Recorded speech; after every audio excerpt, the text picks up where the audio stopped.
یصلی فیہ رواہ مسلم۔ جو لوگ طہارت کے قائل ہیں وہ فرق کی روایت سے استدلال کرتے ہیں، لیکن یہ نصف طہارت نہیں ہے۔ اور جن لوگوں نے یہ کہہ دیا کہ منی سے انبیاء پیدا ہوئے ان کی دلیل ضعیف ہے، پھر تو خون حیض بھی پاک ہونا چاہیے، اس لیے کہ وہ جنین کی غذا بنتا ہے، اور منی سے اگر انبیاء پیدا ہوئے تو فرعون و حامان اور کفار بھی پیدا ہوئے ہیں۔ البتہ اتنا ضرور سمجھ میں آتا ہے کہ منی کا مسئلہ عام نجاسات سے اخف معلوم ہوتا ہے۔ امام بخاری نے اس ترجمے میں 3 اجزاء ذکر کیے ہیں: غسل المنی و فرقہ و غسل ما یصیب من المرض۔ جزء اول روایات باب سے ثابت ہے اور فرق کا روایات باب میں کوئی تذکرہ نہیں ہے۔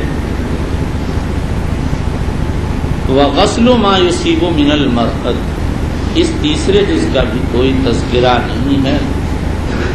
ہمارے حضرت شیخ تو فرماتے ہیں ما یصیب من المرأة سے مراد وہ منی ہے جو عورت سے نکل کر مرد کو لگ جاتی ہے۔ اس پر اشکال یہ ہے کہ غسل المنی کے عموم میں مسئلہ آ چکا، پھر غسل ما یصیب من المرأة سے اس کو ذکر کرنے کی کیا ضرورت تھی؟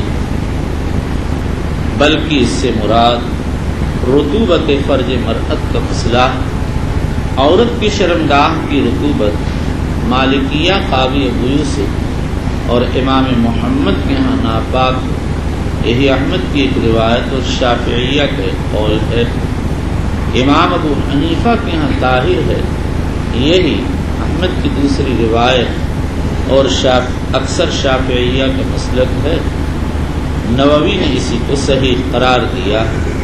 امام بخاری رضی اللہ عنہ نجاست کے قائل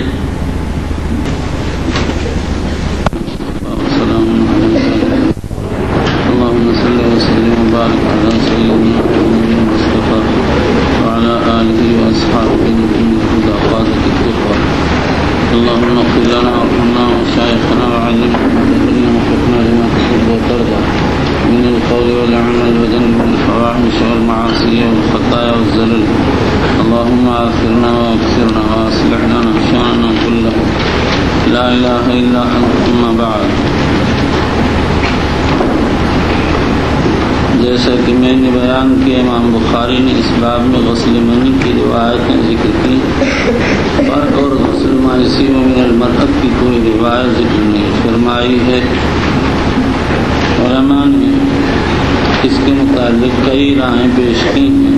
حاصل اس کا یہ کہ امام بخاری رحمۃ اللہ علیہ یا تو یہ اشارہ کیا ہے کہ اس کا کوئی ثبوت نہیں، لیکن اس میں اشکال یہ ہے اگر ایسا ہوتا تو بخاری کو اس کے ذکر کرنے کی ضرورت ہی کیا تھی؟ بعض کہتے ہیں بخاری نے ان بعض روایات کی طرف اشارہ کیا ہے جو بخاری شریف جو بعض دیگر کتابوں میں وارد ہیں یا بخاری شریف میں دوسری جگہ آ رہی ہیں۔ چنانچہ حافظ ابن حجر اسقلانی رحمۃ اللہ علیہ فرماتے ہیں فرق کی حدیث کی طرف جو امام مسلم نے عائشہ سے نقل کی ہے کنت افرق المنی من ثوب رسول اللہ صلی اللہ علیہ وسلم فرقن فیصلی فیہ کی طرف اشارہ کیا ہے، اور ما یصیب من المرأة میں اس حدیث کی طرف اشارہ فرمایا ہے جو ابواب الغسل میں صفحہ 43 پر آ رہی ہے۔ نمبر 3، اور بعض یہ کہتے ہیں کہ امام بخاری رضی اللہ تعالیٰ عنہ نے اپنی روایتوں ہی سے اس مدعا کو ثابت فرمایا ہے۔ حضرت گنگوہی رحمۃ اللہ علیہ فرماتے ہیں دھونے کے بعد جب منی کا دھبہ باقی رہنا مضر نہیں، تو ایسے ہی فرق کے بعد باقی مادہ دھبہ بھی مضر نہیں ہے۔ اور غسل ما یصیب من المرأة کے متعلق بعض علماء فرماتے ہیں کہ وطی کے وقت عادتاً منی رطوبت فرج مرأة سے خالی نہیں ہوتی ہے۔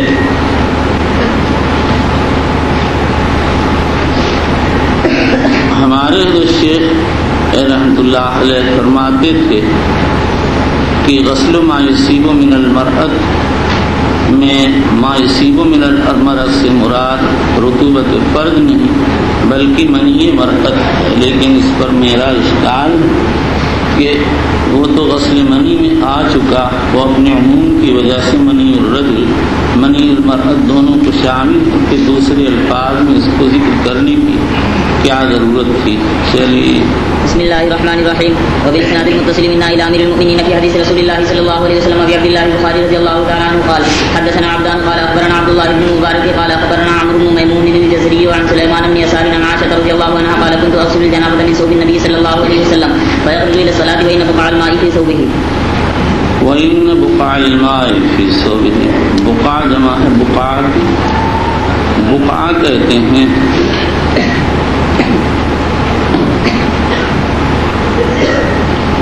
اس زمین کے ٹکڑے کو جس کا رنگ اطراف کے رنگ کے مخالف، یہاں کنایتاً وہ دھبا مراد ہے جو منی کی وجہ سے کپڑے پر پڑ جاتا ہے۔ الماء میں ماں سے مراد منی ہے، اور منی کا دھبا آپ کے کپڑے میں ہوتا تھا، اور یہ بھی ہو سکتا ہے کہ ماں سے مراد پانی ہو، اور مطلب یہ ہے کہ کپڑا تازہ دھلا ہوتا تھا اور دھلنے کا اثر نظر آتا تھا۔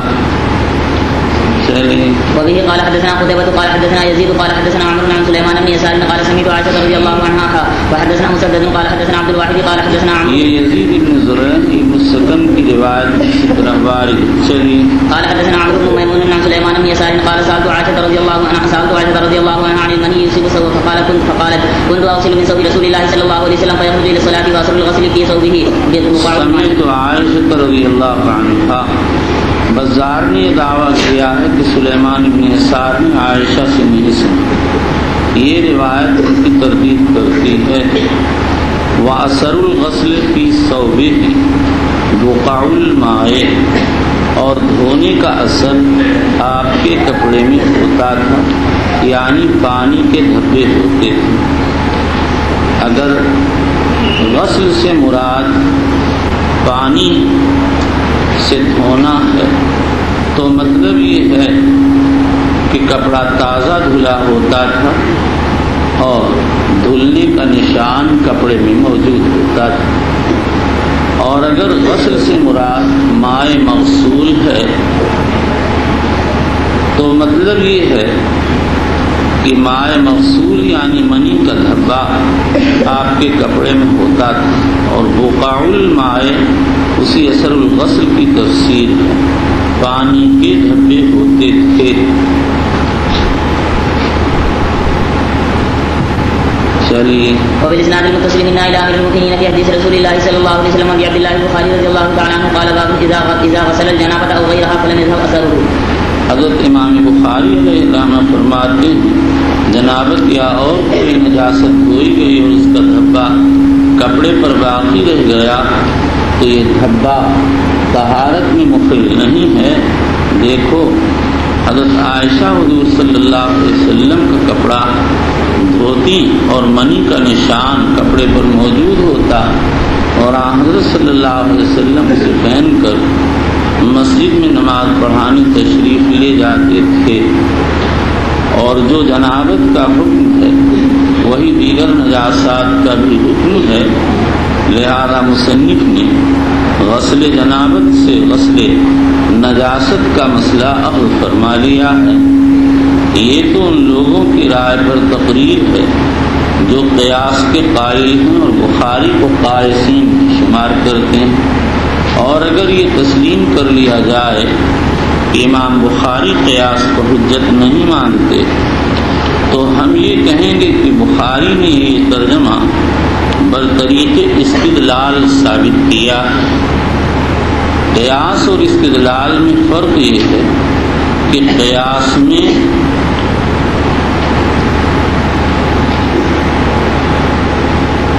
امر مذکور فی الشرع کا حکم غیر مذکور فی الشرع میں ثابت کیا جاتا ہے، اس لیے کہ جو علت مذکور میں پائی جاتی ہے وہی غیر مذکور میں پائی جاتی ہے، اور استدلال کا حاصل یہ ہے کہ وہاں علت تلاش کیے بغیر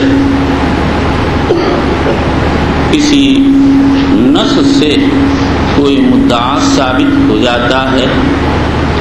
یہاں بھی یہی صورتحال ہے، قیاس کی ضرورت ہی نہیں۔ جب ایک نجاست کا یہ حکم ہے کہ اس کا دھبا دھونے کے بعد اس کا دھبا مضر نہیں، تو دیگر نجاسات کا یہی حکم ہوگا، کیونکہ شریعت میں کوئی فارق نہیں ہے۔ حافظ ابن حجر عسقلانی رحمۃ اللہ علیہ فرماتے ہیں کہ امام بخاری رضی اللہ تعالیٰ عنہ نے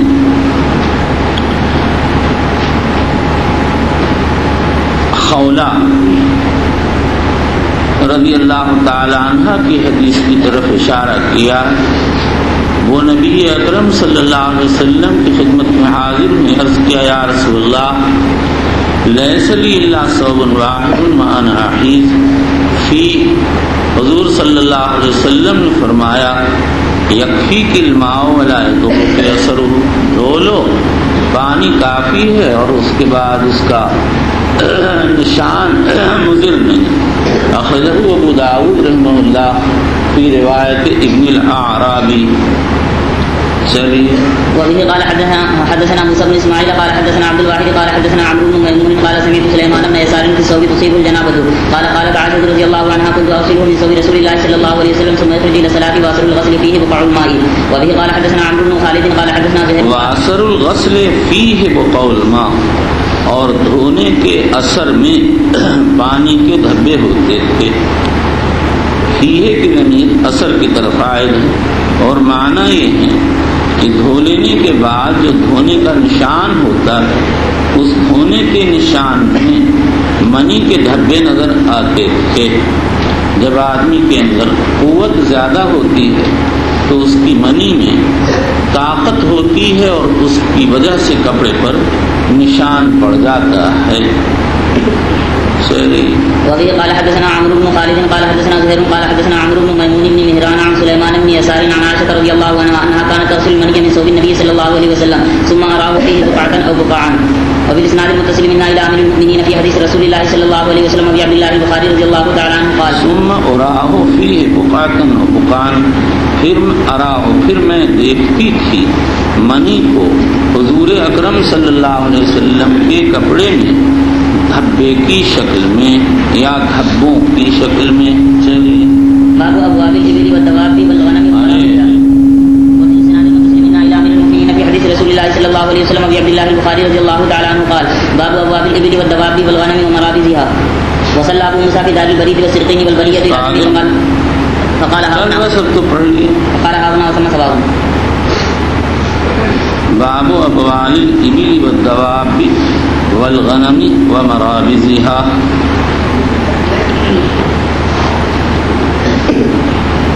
حافظ ابن حجر عسقلانی کہتے ہیں، امام بخاری رحمۃ اللہ علیہ نے اپنی عادت کے مطابق کوئی فیصلہ نہیں، ان کی عادت یہ ہے کہ جن مسائل میں اختلاف ہوتا ہے وہاں وہ کوئی وضاحت نہیں فرماتے ہیں، لیکن اورانیین کی حدیث کو یہاں پیش کرنے سے بظاہر یہی معلوم ہوتا ہے کہ انہوں نے طہارت کا قول اختیار کیا، اور پہلے کہہ چکے ہیں وَلَمْ يَذْكُرْ سِوَا بَوْلِ النَّاسِ۔ یہی شعبی ابن علیہ اور داؤد ظاہری کا مسلک ہے۔ اس سے ان لوگوں کی تردید ہوتی ہے جو کہتے ہیں کہ غیر معقول کے ابوال مطلقاً ناپاک۔ حافظ ابن حجر کے کلام کا ترجمہ ختم ہوا۔ حافظ نے یہ جو دعویٰ کیا کہ امام بخاری رحمۃ اللہ علیہ نے افصاح نہیں کیا، کوئی بات واضح نہیں کی، ہمارے نزدیک بعید بلکہ غلط ہے، اس لیے کہ ترجمے کا حاصل ہے باب حکم ابوال الابل والغنم والدواب والغنم ومرابضها۔ امام بخاری رحمۃ اللہ علیہ نے اس باب میں جو احادیث و آثار ذکر کیے ہیں اس سے یہ حکم معلوم ہے، یعنی یہ ابوال پاک ہیں۔ اس مسئلے میں اختلاف ہے،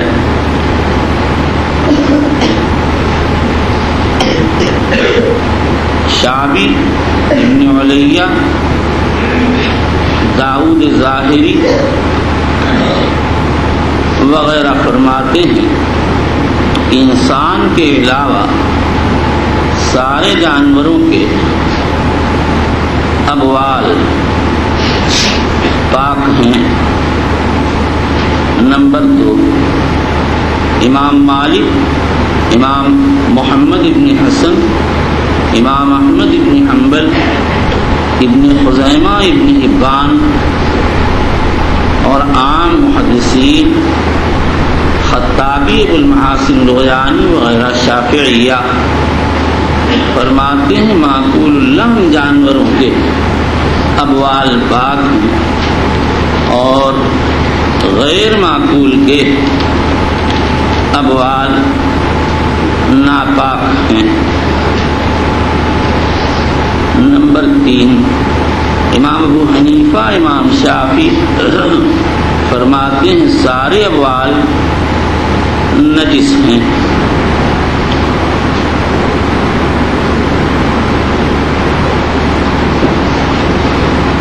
اور جو ابوال کا حکم ہے وہی ارواس کا بھی حکم ہے، اور جو اختلاف ابوال میں ہے وہی اختلاف ارواس میں بھی ہے۔ امام ابو حنیفہ و شافعی کہتے ہیں سارے ارواس ناپاک، مالک و احمد کہتے ہیں معقول اللحم کے ارواس پاک ہیں، اور ظاہریہ کے مسلک پر انسان کے علاوہ سارے حیوانات کے ارواس پاک ہونے چاہیے۔ امام بخاری رضی اللہ تعالی عنہ کا رجحان علامہ ابن بطال، کرمانی، عینی وغیرہ کی تصریح کے مطابق امام داؤد ظاہری وغیرہ کے مسلک کی طرف ہے۔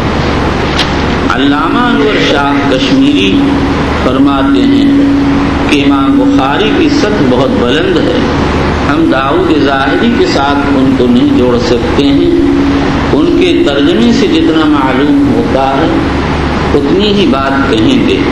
انہوں نے ترجمے میں ابوال ابل اور دواب اور غنم کو ذکر کیا ہے، اور بظاہر دواب سے مرکوبات مراد ہیں، تو حاصل یہ نکلا ابل اور دیگر مرکوبات اور غنم کے ابوال پاک ہیں۔ میں کہتا ہوں مرکوبات میں ابل، خیل، بغال، حمیر سبھی داخل ہیں، اور بغال و حمیر جمہور علماء کے ہاں غیر جائز العقل ہیں، وہ مالکیہ کے ہاں جائز العقل ہیں۔ نیز مصنف نے ابوال ہی کے بیان پر اکتفا نہیں کیا، بلکہ آگے چل کر سرقین کا بھی تذکرہ کیا۔ اس سے صاف یہ معلوم ہوتا کہ وہ ظاہریہ ہی کے ہم مسلک ہیں۔ جو لوگ طہارت کے قائل ہیں حدیث عرنیین کو دلیل میں پیش کرتے ہیں، اور جو لوگ معقول اللحم و غیر معقول اللحم کا فرق کرتے ہیں وہ کہتے ہیں عرنیین کے قصے میں ابل کے ابوال کا ذکر ہے اور ابل معقول اللحم، اور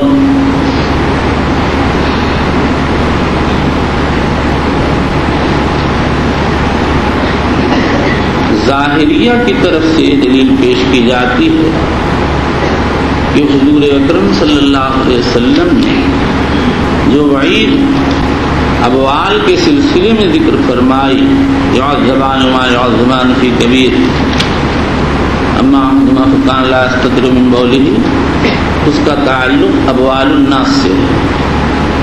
اس سے کا مفہوم یہ نکلا کہ ابوال غیر انسان کا یہ حکم نہیں ہے، یہی ظاہریہ کا مسلک ہے۔ اور اسی کے ساتھ یہ بھی ملا لیجیے کہ حضور اکرم صلی اللہ تعالی علیہ وآلہ وسلم کے صحابی ابو موسیٰ اشعری رضی اللہ تعالی عنہ نے دار البرید میں نماز پڑھائی اور وہیں سرقین پڑا ہوا تھا اور فرما دیا ہا ہونا وسم سواء۔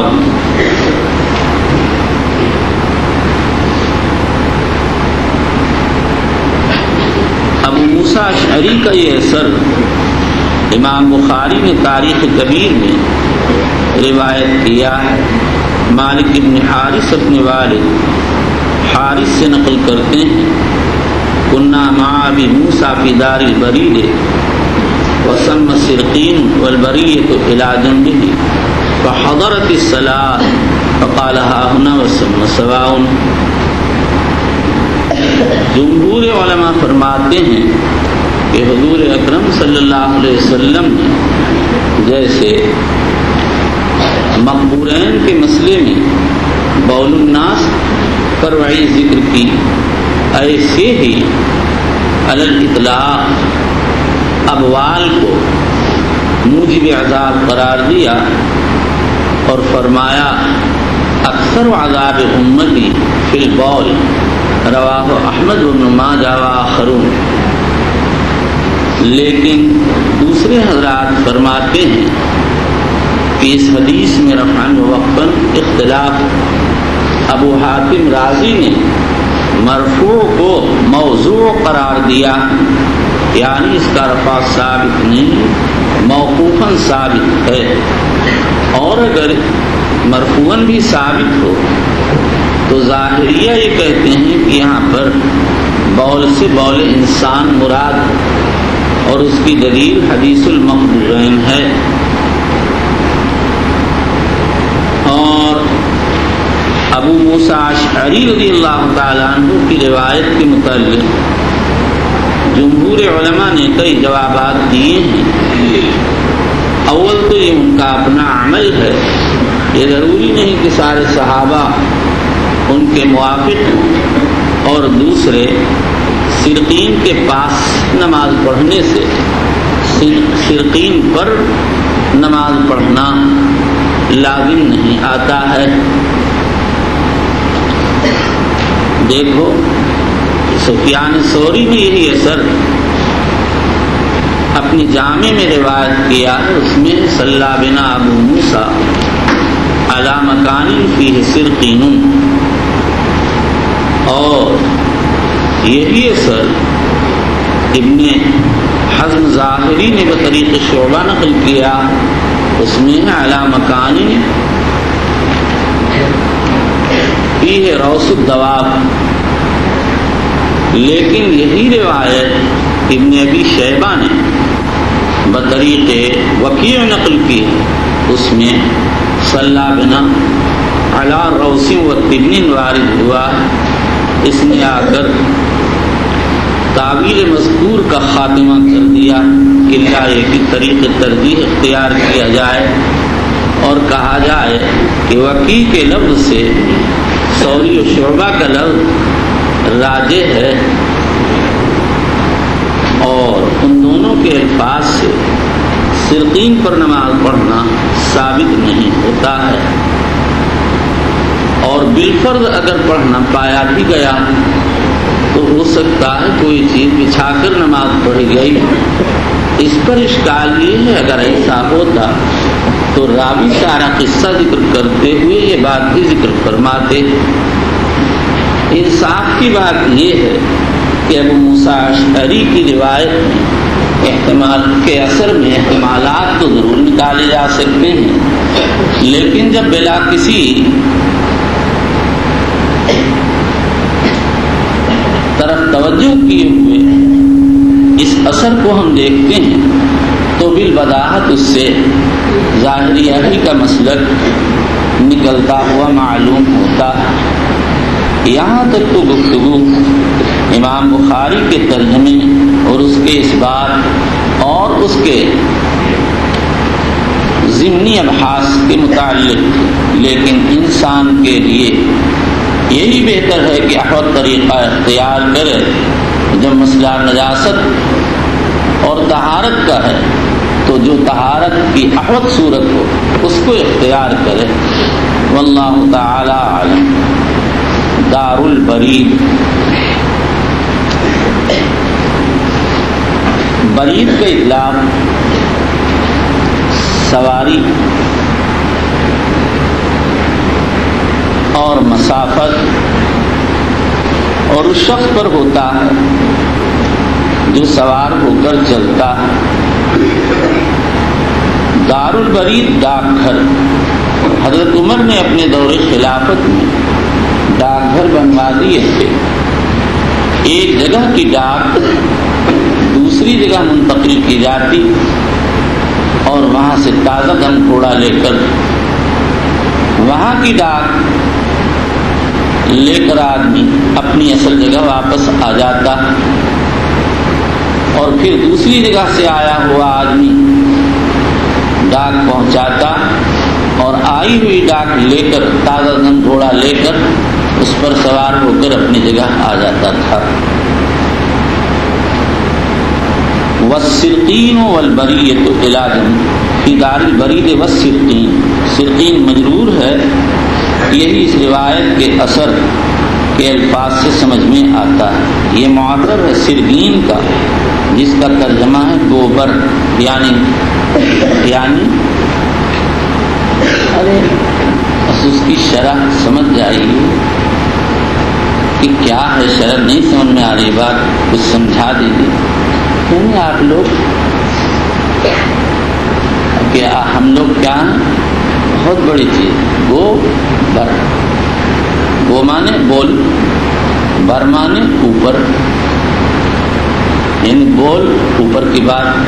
جب تم سے کوئی کہے تم لوگ گوبر کیوں کہلاتے ہو، پہلے تم نے فارسی پڑھی نہیں، کیا سمجھ میں آئے گا؟ جاؤ 2-3 سال فارسی پڑھو پھر سمجھ میں آئے گا ہم کیا ہیں، ہم کیسے گوبر ہیں۔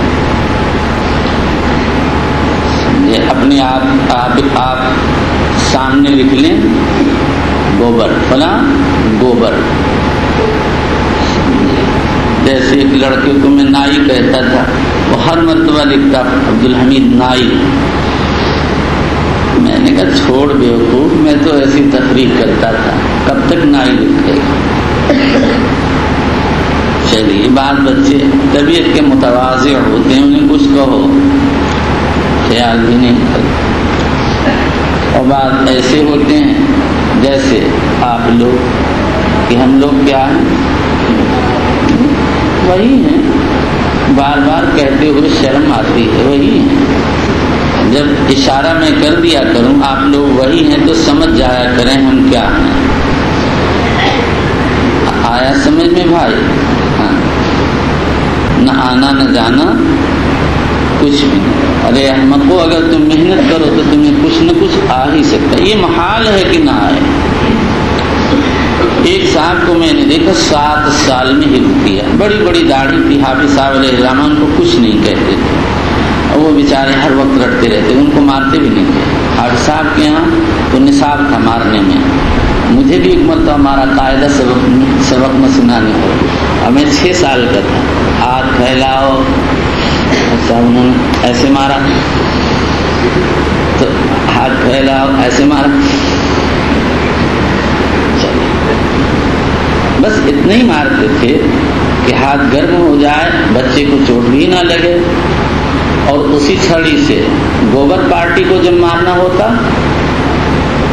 بہت زور سے، آپ لوگ مل جاتے، میں پیچھے سے 2 لاکھ مارتا، ان کا حضرت ماری ان سے کم وقتوں کو۔ یہ قوم ہی ایسی ہے کہ بے لتی کھائے کام نہیں کرے گی۔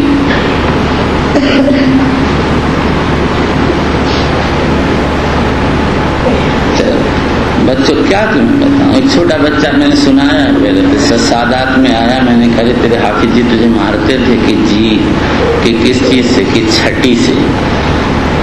اور وہ چھوٹا سا جب حافظ صاحب چلتے پنج شنبے کو گھر تو ان کا بچہ دبائے دوڑتا تھا ان کے پیچھے، وہ تو چلتے تھے تیز، اب یہ چھوٹا سا بچہ، اس کو کچھ ملا تو تھا جب ہی تو دوڑتا تھا، اس کو یہ محسوس تھا کہ حافظ صاحب سے مجھ کو کچھ ملا ہے، تو مار دھاڑ تو سب بھول گیا اور جو ملا ہوا تھا اس کا اکرام کر رہا اور پیچھے دوڑا۔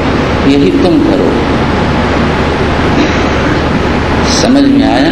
یہی تم کو بھی کرنا چاہیے، اور جو شریف بچے ہیں وہ یہی کرتے ہیں۔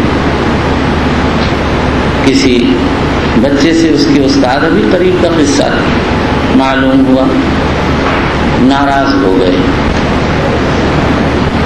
وہ کہیں چلے گئے اپنے کام سے، وہ بچہ یہ سمجھا کہ مجھ سے ناراض ہو گئے، تو بیچارہ تلاش کرتا ہوا بھاگا پھرا اور وہاں پہنچ گیا جہاں پر اس کے استاد موجود۔ ارے تو کہاں آ گیا کہ آپ ناراض ہو گئے؟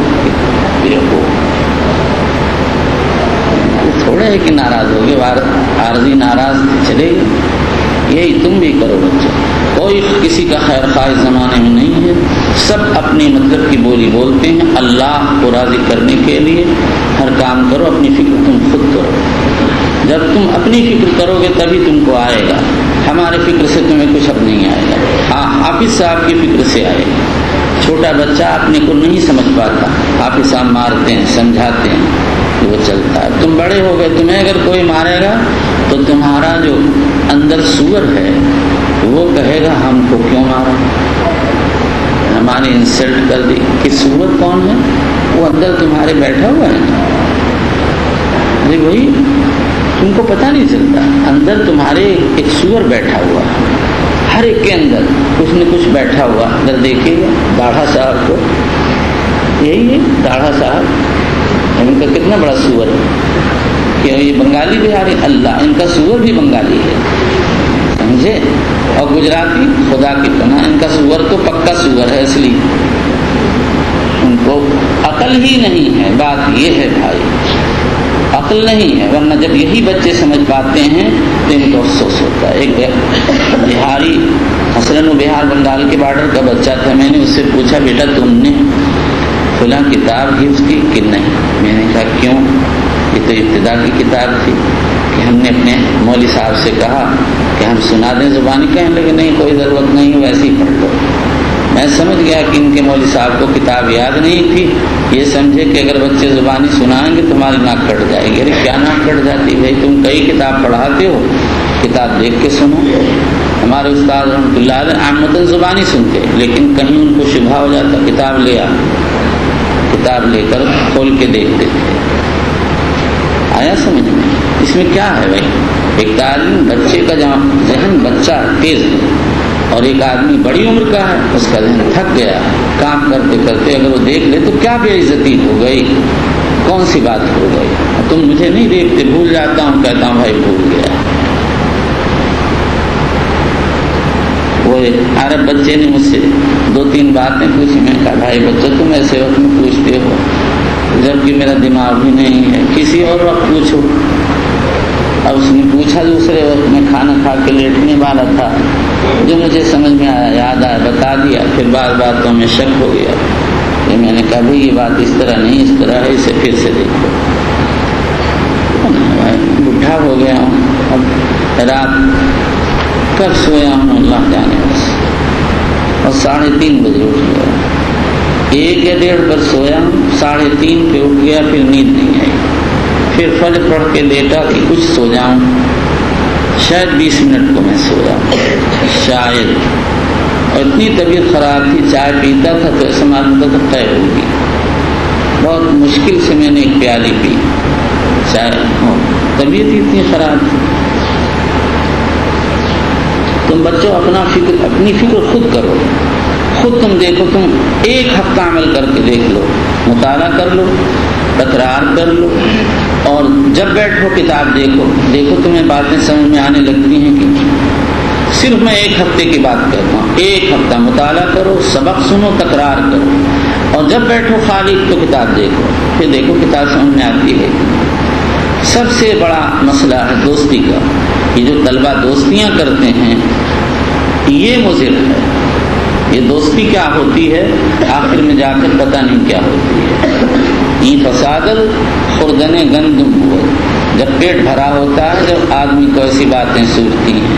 ورنہ چنا قحط سالے شدندر دمش کیاراں فراموش کر دند عشق، سب دوستی بھول بھال جاتی ہے. بعض لوگ میرے یہاں آتے ہیں، ایک صاحب آئے کہ میں آپ کا حاشیہ نقل کروں گا. ارے میں نے کہا third and third made in third, تجھ کو تھوڑا میں نقل کرواؤں گا. بہت اس کے وطن کے لڑکوں نے کہا نہیں تحریر بڑی اچھی ہے. میں نے کہا اس کا منہ نہیں اچھا، تحریر کیا خاک اچھی ہوتی ہے. سمجھے کہ پھر کیا ہوا، کبھی وہ یہاں بیٹھ جاتا ہے، کبھی وہاں بیٹھ جاتا ہے، کبھی وہاں بیٹھ جاتا ہے. میں ہر آدمی کا منہ دیکھتا ہوں بھائی، پڑھنے والا منہ اور ہوتا ہے کہ کہاں وہ صاحب بیٹھے ہوئے ہیں، یہیں کہیں بیٹھے ہوں گے، جیسے کتے بلی بیٹھتے ہیں ویسے بیٹھے ہوں گے. دیکھیں منہ چھپا رہے ہیں، وہ کیا ہے بھائی. بچوں میں ویسے ہی نہیں کہہ دیتا ہوں، انکار جب کرتا ہوں تو بے معنی نہیں کرتا ہوں. یہ سب سارے اکولا کہتے ہیں بہت کھاؤ بڈھی کو. تو وہ سب گئے، کہنے لگے اسی کی تحریر اچھی ہے. میں نے اور بہاری بچے بیٹھے تھے، میں نے کہا بچوں تم بتاؤ. ان کا جی یہ اچھی ہے، یہ تو کنڈم ہے. میں نے کہا ظاہر ہے اکولا سکولا کی تحریر کیسے اچھی ہو سکتی ہے. اردو تحریر، اردو کا مرکز یو پی ہے یا اس کے نواح ہیں، تو وہاں ہی بڑھیا ہوگی. اکولا سکولا کو کہاں جو ہے جگہ مل سکتی. ورنہ میری کتاب ایسی ہو گئی ہوتی کہ جیسے اس پہ مکوڑے بیٹھے، میں ایک حرف بھی نہ پڑھ پاتا. اور خود ہی ماشاءاللہ میں ایسا لکھتا ہوں کہ بعض وقت پریشان ہو جاتا ہوں کیا لکھا ہے. لڑکوں سے پوچھتا ہوں دیکھو کیا لکھا ہے، اپنا لکھا ہوا. جیسے مجھے مدینے میں ایک لڑکا ملا، عجائبات، ہر چیز وہ ایک دوسرے سے حروف ملے ہوئے. میں نے کہا ارے عقل کلی کون پڑھے گا. کہنے لگا انا. میں نے کہا تو ہو جائے گا فنا، اس کے بعد کون پڑھے گا. کہ میں اپنے لیے لکھتا ہوں. میں نے کہا تو احمق ہے، تجھے اتنی بھی عقل نہیں ہے کہ تحریر بعد میں زندہ رہتی. صاف لکھ. اب ضرورت کے وقت آدمی اگر تیز لکھے تو اب وہ ضرورت نہیں رہی. اب تو کتابیں چھپنے لگی ہیں، پتہ نہیں کیا کیا ایجاد ہو گیا. اب کیا ضرورت ہے بھائی اتنا تیز لکھنے کی کہ حروف سے ملائے چلے جاؤ. ہاں استاذ کی تقریر ایسی لکھنی چاہیے تاکہ پوری بات آ جائے اور بعد میں صاف کر لیا جائے. ایسی اس نے تحریر کی، پڑھا ہی نہیں جاتا تھا، بس ایسے لکھتا تھا. میں نے کہا جی بے شک یہ طلسماتی تعویذ ہے، اسے آپ کو باندھ دیا جائے گا. خیر جب میں نے سمجھایا، اسی کی ایک تحریر دکھائی. میں کہا اس کو کھول دیکھیے کیا ہے. کہ انا کتب تو میں نے کہا یہ کیسی احمق، جیسی یہ تو نے لکھی تھی ایسے ہی لکھی کہ قد اسرع فی القراءۃ کتابہ. میں نے کہا کبھی ضرورت ہو تو وہ مجبوری کی بات ہے. لیکن حافظ ابن حجر رحمۃ اللہ علیہ کے آپ لوگ تحریر دیکھیں، ہر حرف پڑھا جاتا ہے بلا کسی تأمل کے. آدمی اس کو پڑھ لیتا ہے. تحریر ایسی ہونی چاہیے. کمال تھوڑا ہے کہ بس کھینچے چلے جاؤ اور نہ لکھا جائے، نہ پڑھا جائے، نہ سمجھ میں آئے. کہ آپ بچوں بعد میرا ہاتھ کانپتا ہے، لکھنا کچھ چاہتا ہوں، لکھتا کچھ ہے. بس اس کی شکل آسانی جیسی بن جاتی ہے. دیکھو نا آسانی ہمارے سامنے بیٹھا ہے، بالکل جیسے یہ ہے عجائبات چمگادڑ. تو اسی طرح سے میرے حروف بنتے ہیں. ابھی آج لکھ رہا تھا، یہ نیا نسخہ ہے تو ایک نے کچھ لکھ دیا تھا، کہیں میں کچھ لکھتا ہوں کہیں کچھ. اب ایسا لکھا جاتا ہے کہ مجھ سے پڑھا بھی نہیں جاتا چشمے کے بعد. اب یہ میں نے خود ہی لکھا اور اب پڑھ نہیں پاتا ہوں. تو آج میں نے میڈ ان انگلش مین سے لکھا. وہ ایک قلم تھا، اب وہ اتنا موٹا تھا کمبخت کہ ہر حرف بنگالی کا منہ بن گیا. یہ دیکھو کتنا خراب بن گیا. میں سمجھتا تھا میں لکھنا جانتا ہوں، لیکن جب اس لڑکے کا لکھا ہوا میرے لکھنے کے مقابل میں آیا تب میں نے سمجھا بھائی میں تھرڈ لکھتا ہوں. میرا لکھا ہوا تھرڈ ہے، اس کا لکھا ہوا اچھا ہے. لیکن جن صاحب نے لکھا ہے وہ مصلح الامت ہیں. میں لکھتا ہوں لا تو بنا دیتے ہیں الا. میں اگر لکھتا ہوں اوردا تو لکھتے ہیں ارادہ. اتنی کافی اصلاح کر دی ہے حضرت نے کہ اس کو سمجھنے کے لیے وہ اصل کتاب دیکھنے.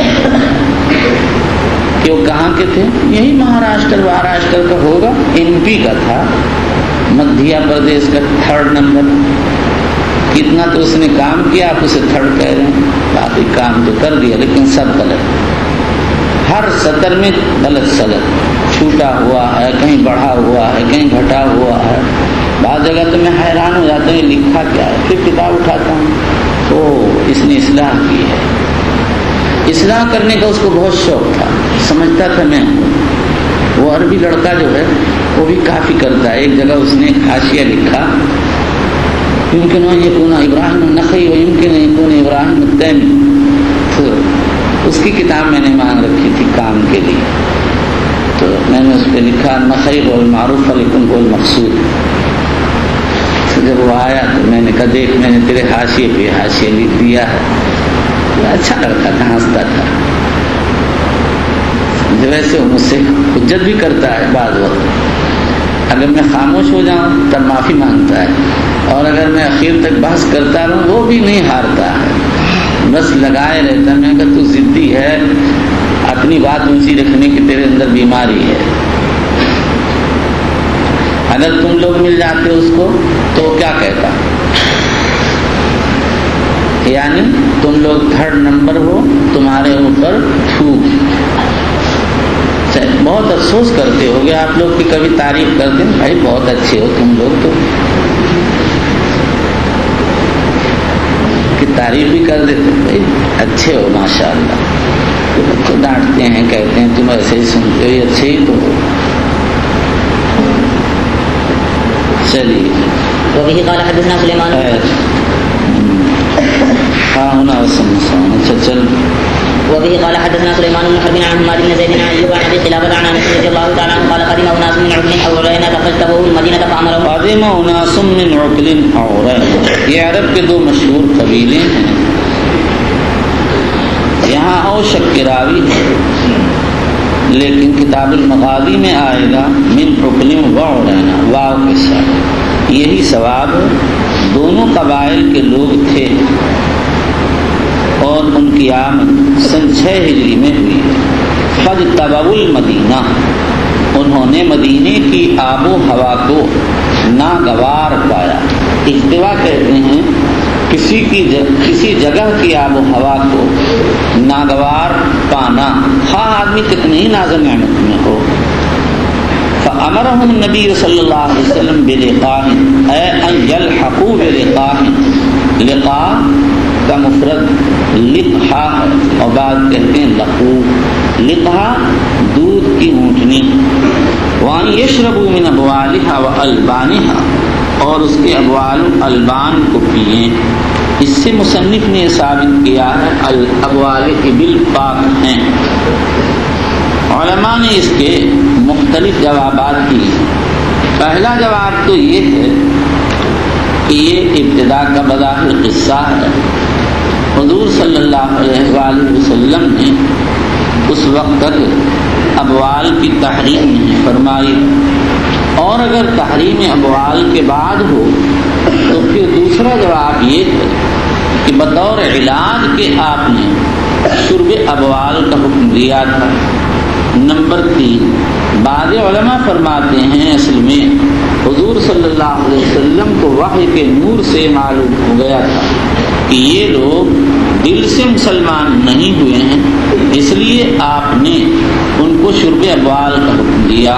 اس پر اشکال یہ ہے کہ شارع تو ظاہر کا معاملہ کرتے تھے، فرماتے ہیں انی لم عمر انقبا عن قلوب الناس، پھر آپ ظاہری مسلمین کے ساتھ کافروں کا برتاؤ کیوں کرتے، اور یہ آپ کے اخلاق عالیہ سے بعید ہے کہ جو چیز آپ ناپاک سمجھ رہے ہیں اس کو کسی کو پینے کا امر فرمائیں۔